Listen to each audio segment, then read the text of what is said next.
చూడండి ఎంత మెత్తగా మక్కేసిందో అరటిపండు. ఈ గొలం నుంచి కట్ చేసుకొని తిన్నాం. స్వీట్ అంటే స్వీట్, చెట్టు మీదనే న్యాచురల్గా మక్కిన అరటిపండు, ఎటువంటి మందులు లేకుండా ఏమి లేకుండా, ఎటువంటి మందులు లేవు, ఏమి లేవు, ఎరువులు లేవు, పశువుల ఎరువులు లేదు. ఇట్లా బాగా ఎంచిన పెట్టేసాం. ఇక్కడ ఒకప్పుడు వారిని కంపోస్ట్ ఉండే, ఎంత బాగా మక్కేసిందో. ఇంకోటి కూడా మక్కేసింది. అది ఇవన్నీ కచ్చి ఇది కోసి ఇంట్లో పెట్టేస్తే 2 రోజుల్లో మక్కేస్తాయి.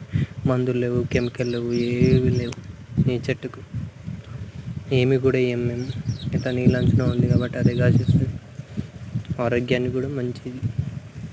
మన దీనికి ఎటువంటి మందులు ఏమి, ఇంటికి పోయి 2 రోజుల్లో కట్ చేసి మూలకు పెట్టేస్తే 2-3 రోజుల్లో మక్కేస్తాయి. అప్పుడు తినేయడమే. చూడండి ఎంత లావుగా ఉన్నాయి అరటికాయలు.